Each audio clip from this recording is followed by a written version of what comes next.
The chairman of the Region 6 RDC recently gave an update on the agriculture sector in the region. Julissa Hines reports. Unprecedented levels of floodwaters as a result of the heavy rainfalls, which commenced in May, affected many households.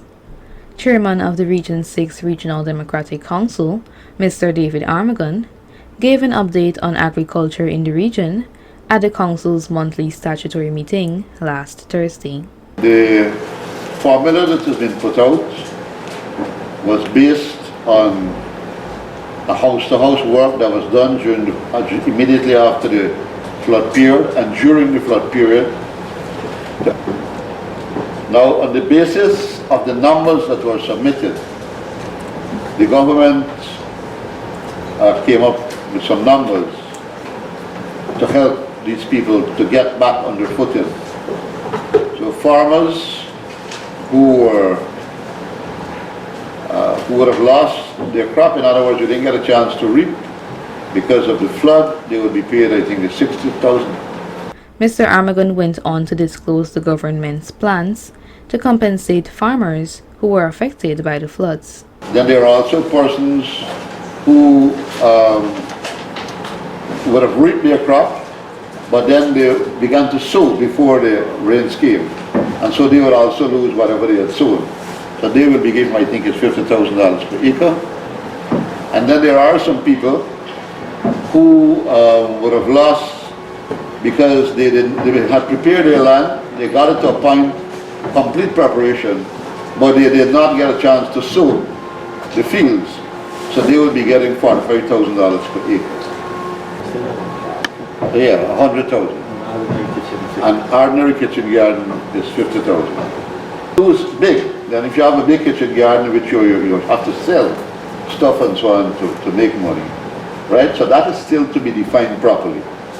He further noted, the harvesting, the persons who would have lost as a result of not being able to harvest their crops is 1,670 acres.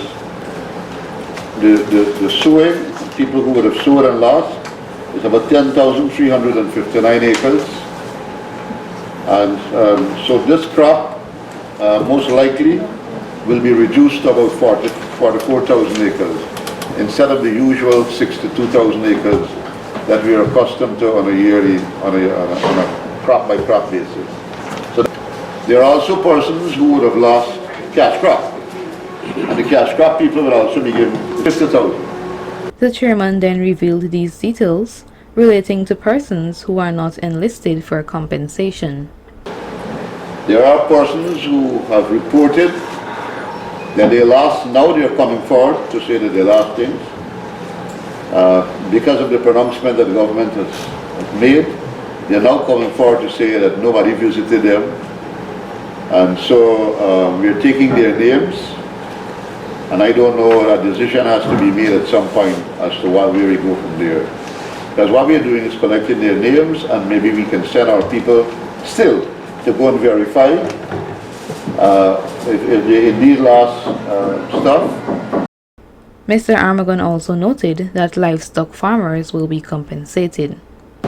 In terms of livestock, a determination has not been made as to the level of payment, but those persons will also be compensated. Right? They are going to be divided into three categories: small farmers, small livestock rearers, medium and large scale. And so their money will be disbursed to them based on their level or their skill, the scale of operation.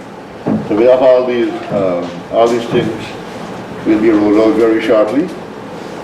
And we also have to pay those persons who operated their tractors during the flood period. We had hired over 100 tractors during the flood period to pump the water out of the residential area. The chairman then highlighted the issue of damaged dams in the region. The agricultural dams are in a very, very bad state, and that is why persons are not going to the back into the cultivation area using the cultivation dams. They are using the waterways and boats to get to the back area. Once they're ready to reef, it's not going to be easy to bring the produce out with boat. So we have to look to see how we can do these dams very quickly. The problem is the rain is not easing. We're going to be able to tackle this, but we have to look very quickly to see how we're going to repair these dams.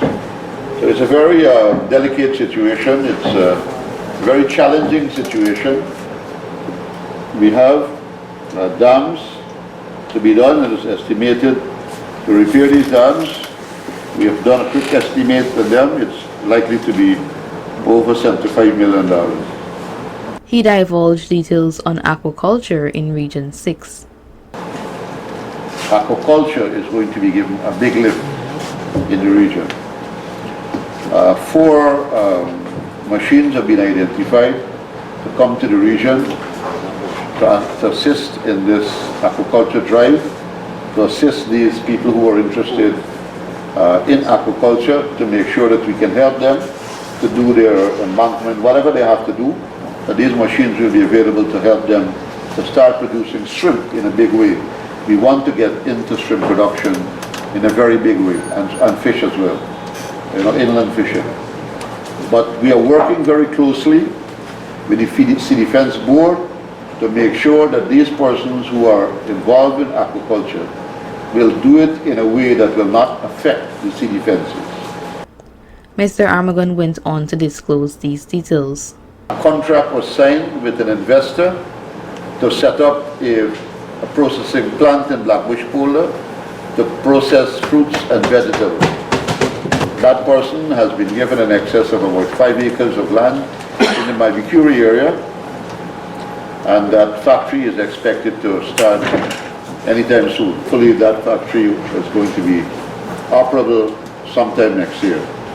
So a lot of these, the surplus that we get during the crop, a lot of it will not be wasted and thrown away, but will be utilized to make jams and jellies and fruit juices and so.